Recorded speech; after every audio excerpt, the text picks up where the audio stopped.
जय श्री राधे।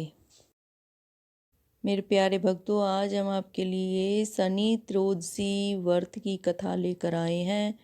आइए शुरू करें शनि त्रयोदशी प्रदोष व्रत की कथा।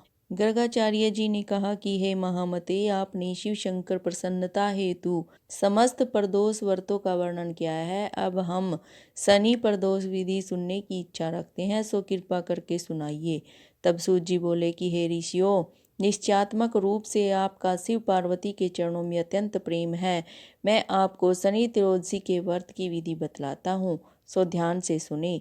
पुरातन कथा है कि एक निर्धन ब्राह्मण की स्त्री दरिद्रता से दुखी हो शांडिल्य ऋषि के पास जाकर बोली, हे महामुनि, मैं अत्यंत दुखी हूँ, दुख निवारण का उपाय बतलाइए। मेरे दोनों पुत्र आपकी शरण हैं। मेरे ज्येष्ठ पुत्र का नाम धर्म है, जो कि राजपुत्र है, और लघु का नाम सूचिवर्त है। हम दरिद्री हैं, आप ही हमारा उद्धार कर सकते हैं। इतनी बात सुन ऋषि ने शनि शिव प्रदोष व्रत करने के लिए कहा। तीनों प्राणी प्रदोष व्रत करने लगे। कुछ समय पश्चात पुनः प्रदोष व्रत आया। तीनों ने व्रत का संकल्प लिया। छोटा लड़का, जिसका नाम सूचिव्रत था, एक तालाब पर स्नान करने को गया तो उसे मार्ग में स्वर्ण कलश धन से भरपूर मिला।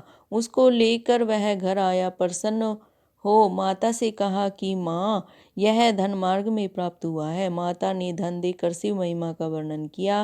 राजपुत्र को अपने पास बुलाकर बोली, देखो पुत्र, यह धन हमें शिव की कृपा से मिला है, अतः प्रसाद के रूप में दोनों पुत्र आधा आधा बांट लो। माता का वचन सुन राजपुत्र ने शिव पार्वती का ध्यान किया और बोला, पूज्य माता, यह धन आपके पुत्र का ही है, मैं इसका अधिकारी नहीं हूँ। मुझे शंकर भगवान और माता पार्वती जब देंगे तब लूँगा। इतना कहकर वह राजपुत्र शंकर जी की पूजा में लग गया। एक दिन दोनों भाइयों का प्रदेश भ्रमण का विचार हुआ। वहाँ अनेक गंधर्व कन्याओं को क्रीड़ा करते हुए देखा। उन्हें देख सूचिव्रत ने कहा, भैया, अब हमें इससे आगे नहीं जाना है। इतना कह सूचिव्रत उसी स्थान पर बैठ गया। परंतु राजपुत्र अकेला ही स्त्रियों के बीच में जा पहुंचा। वहां एक स्त्री अति सुंदरी राजकुमार को देख मोहित हो गई और राजपुत्र के पास पहुँच कर कहने लगी कि हे सखियों, इस वन के समीप ही जो दूसरा वन है, तुम वहां जाकर देखो।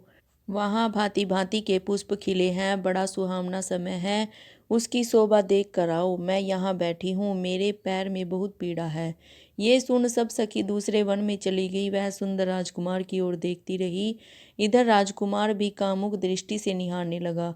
युवती बोली, आप कहाँ रहते हैं, वन में कैसे पधारे, किस राजा के पुत्र हैं, क्या नाम है? राजकुमार बोला, मैं विदर्भ नरेश का पुत्र हूँ, आप अपना परिचय दें। युवती बोली, मैं विदर्भिक नामक गंधर्व की पुत्री हूँ, मेरा नाम अंशुमति है। मैंने आपकी मनस्थिति को जान लिया है कि आप मुझ पर मोहित हैं। विधाता ने हमारा तुम्हारा संयोग मिलाया है। युवती ने मोतियों का हार राजकुमार के गले में डाल दिया। राजकुमार हार स्वीकार करते हुए बोला कि हे भद्रे, मैंने आपका प्रेमोपहार स्वीकार कर लिया है, परंतु मैं निर्धन हूँ। राजकुमार के इन वचनों को सुनकर गंधर्व कन्या बोली कि मैं जैसा कह चुकी हूँ वैसा ही करूँगी, अब आप अपने घर जाएं। इतना कहकर गंधर्व कन्या सखियों से जा मिली। घर जाकर राजकुमार ने सूचिव्रत को सारा वृत्तांत कह सुनाया। जब तीसरा दिन आया, वह राजपुत्र सूचिव्रत को लेकर उसी वन में जा पहुंचा। वहीं गंधर्वराज अपनी कन्या को लेकर वहां आ पहुंचा। इन दोनों राजकुमारों को देख आसन देव कहा कि मैं कैलाश पर गया था, वहां शंकर जी ने मुझे कहा कि वह धर्मगुप्त नाम का राजपुत्र है, जो इस समय राज्य विहीन और निर्धन है। वह मेरा परम भक्त है। हे गंधर्वराज, तुम उसकी सहायता करो। मैं महादेव जी की आज्ञा से इस कन्या को आपके पास लाया हूँ, आप इसका निर्वाह करें। मैं आपकी सहायता कर राजगद्दी पर बिठा दूंगा। इस प्रकार गंधर्वराज ने अपनी कन्या का विधिवत विवाह कर दिया। विशेष धन और सुंदर गंधर्व कन्या को पाकर राजपुत्र अति प्रसन्न हुआ। भगवत कृपा से अपने शत्रुओं का दमन कर वह राज्य का सुख भोगने लगा। बोलो जय श्री राधे, बोलो शिव शंकर भगवान की जय।